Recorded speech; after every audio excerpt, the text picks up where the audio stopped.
Hi.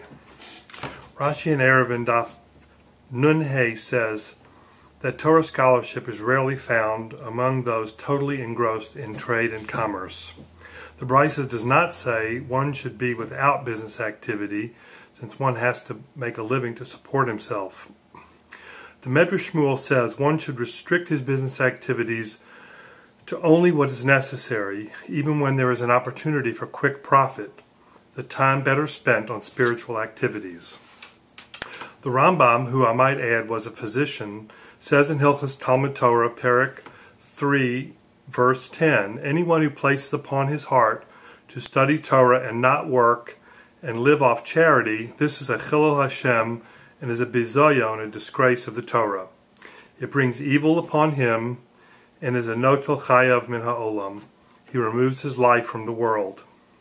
As it says in Pirkei Avos, any work which does not have any Torah which does not have it with it work, in the end will lead to idleness, and this person will be considered as a robber of his fellow man. How do we reconcile the Rambam when we know that Talmud Torah is the most important mitzvah we have, and there are more people studying in Kollel worldwide today than any time in history, according to Rabbi Beryl Wein? I cannot speak for people studying in Kollel. They have their own sources for what they are doing, that this is the correct path for them to acquire Torah. We must have scholars in every generation who will be there for the rest of us and the Jewish people to lead, teach, and guide us on how to acquire Torah for ourselves, the common folk. I believe that both the Rambam and the Mishnah are saying is that for a person to acquire Torah there must be a balance between work and study. We have to be active, work, and function to earn a livelihood. But when work becomes all-consuming of our time, when it absorbs our life to be the end-all, then it will be difficult to acquire Torah properly. The Mishnah is simply telling us to minimize and reduce the importance of work in your life so that it does not take over your entire life. To find time to learn Torah regularly without the distractions of the outside world.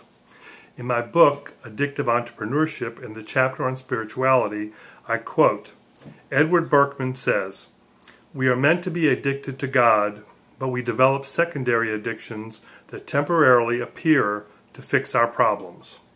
Rabbi Eliyahu Dessler in Michtav Eliyahu tells a story in his book. I once observed a pack of ravenous wolves running in search of food. All of a sudden they found a carcass of a small animal lying in their path, and they all pounced on it in ferocious intensity. But they were unable to devour the prey because each one attacked his neighbor, jostling him out of the way. At last the strongest one dug his teeth into the carcass. A moment passed, and these two began fighting one another, biting, clawing, and wounding until one was victorious, snatching the carcass in his jaws and ran. Rav Dessler notes that the victor in the battle of life comes out of it wounded, ill, and exhausted. And what is more, his victory is a hollow one because his hunger is never stifled, but rather redoubled and intensified.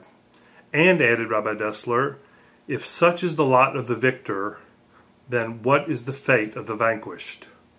And most people in the world end up as the vanquished in the competitive rat race. Did you ever wonder why the craver never gains satisfaction even when he obtains that which he craves? Anyone who is unfortunate enough to fall into the hands of a drive for money or other material craving is not in need of anything known or defined.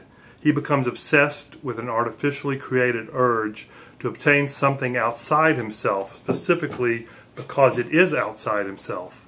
He does not crave the object of desire because of its intrinsic value, but simply because it is beyond his reach. Soon he loses interest in the object of his desire and continues addictively to search for more and more material possessions to quench his underlying thirst for his perceived needs. As the Talmud states, he who has 100 wants 200. He who has 200 wants 400. How do these values fare against ambition? If we have no desire to make money, What is our impetus to forge ahead with our hopes and dreams? What role does growing spiritually through Torah study place in spite of these pursuits? Each of us holds the seeds of greatness within us. We are endowed with all the facilities necessary to make a success out of our lives. But what is true success? What is the purpose of toiling day and night just to crave more and more? There must be a higher purpose and value we place on ourselves and our environment in which to achieve something of a higher order. That purpose is Torah study.